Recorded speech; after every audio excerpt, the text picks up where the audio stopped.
I'm Sunny Williams. I'm up here on the International Space Station. So this is Node 2. This is a really cool module. Of course, most of these modules you'll see they have 4 sides and they're put together. That way we could sort of work on a flat plane, either a wall, a floor, another wall, or the ceiling. But you know, again, all you have to do is turn yourself and your reference changes. The reason I'm bringing that up is because this is where 4 out of 6 of us sleep. And so people always ask about sleeping in space. Do you lie down? Are you in a bed? Not really, because it doesn't matter. You don't really have the sensation of lying down. You just sit in your sleeping bag. So here's one sleep station right here. I'm going in right now. You can follow me if you want. So I'm inside. It's sort of like a little phone booth, but it's pretty comfy. I've got a sleeping bag right here that we sleep in, so we don't have sort of like a little bit of a cover. We don't fly all over the place.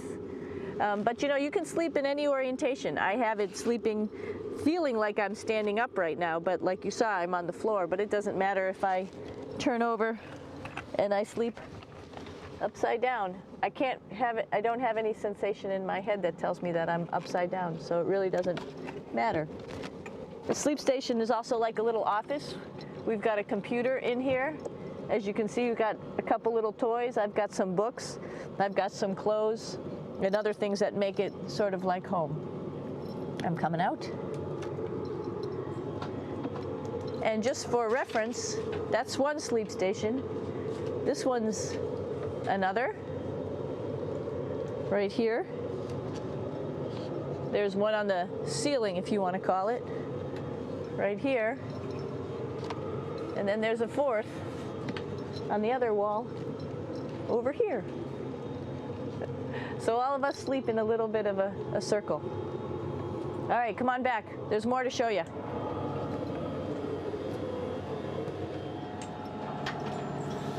I know that there's some questions about how to use the bathroom and how do you actually live in space like normal, like at home. I mentioned real quickly about getting up in the morning and brushing your teeth and washing your face. Well, how do you do that? Well, here is the bathroom, essentially. You get up in the morning and we have a little kit, and it has all the essential things that you need, like your toothbrush and toothpaste and brush. See how much better the brush makes my hair look? I'm just joking. It still stands up straight. It doesn't matter where you are. It's always going to stand up straight while you're up in space. A lot of people ask about toothbrush and toothpaste. So, luckily enough, toothpaste, you can do it upside right this way, is sticky, and so it sticks to your toothbrush. No problem. Another cool thing is that water sticks to your toothbrush too. If you can see it, I'll have some water come out. The water is pretty neat up in space. It'll stick to your toothbrush and it will make a big bubble, and that's just by surface tension. And then you can drink it. So a lot of people ask about what do you do with the toothpaste after you brush your teeth.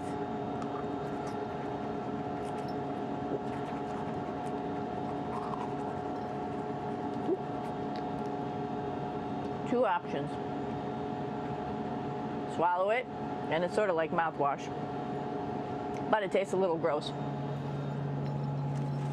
Or you can just spit it out in a paper towel, and then you don't have to worry about it. Swallowing thing I wouldn't recommend at home.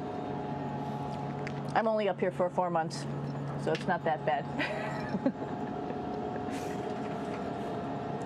One of the most pressing questions about living in space, of course, is the bathroom. So let's take a look at that little piece of work. Come on in.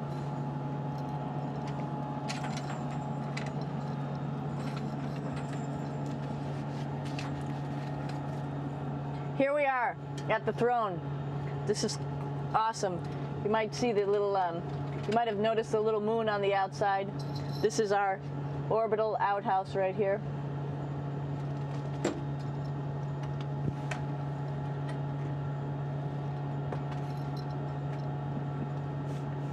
And of course, it serves for two functions.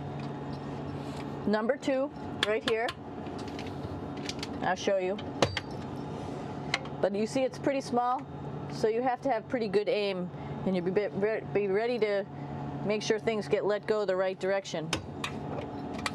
And it smells a little bit, so I'm closing it up. And that's of course for number two. And this guy right here is for number one. So they're sort of two slightly separate functions, but you can do a little, essentially both, by hanging on right here and doing number one and number two. I might add it's color coded so you really don't get it mixed up, which is nice. This is yellows for number one. And also there's a selection of paper. People always ask about toilet paper. What do you do with toilet paper? What kind of toilet paper do you have? We have gloves just because sometimes it does get messy. We have some Russian wipes, which are a little bit coarse if you like the coarse type of toilet paper. We have some nice tissues, which are nice and soft if you like soft toilet paper. We have Huggies, just for any cleanup. You know, we were all babies once, and this sort of helps.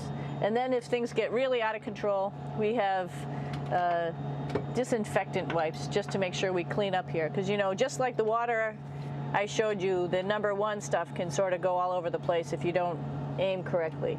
And did I mention both of these have a little bit of suction, so they should keep things going in the right direction. But like I said, sometimes things get a little out of control if you are out of control yourself flying around. So we have lots of protective stuff. And of course, you do have your privacy. There's a little door, so other people know that you're in there. Here's a pretty cool place. This is sort of like in your house where everybody meets in the morning. After you wash your face, brush your teeth, you want to find something for breakfast. And this is our kitchen. You might notice there's all sorts of foods here. It's like opening the refrigerator. You got all your different stuff that you want to have: drinks, meats, eggs, vegetables, cereals, bread, snacks. And that's a good place. That's where you find all the candy. Side dishes, and then some little power bars just in case. So we have all this type of food. Some of it is dehydrated, and so we have to hydrate it, fill it up with water. Some of it is all ready made, and then all we have to do is heat it up. So something like this, I'm pulling out barbecued beef brisket. Pretty yummy. Not only is this food made in the US, but we also have food here from Japan. We've got Russian food. As you can see, all these red containers are filled with food that's from Russia. And then we get some of our specialty stuff, some things that we like, some of our favorite stuff that your family can send up. In fact, I like fluffernutters, and so I got sent up some fluff so I could make my fluffernutter with peanut butter. So you have a lot of food up here, no problems.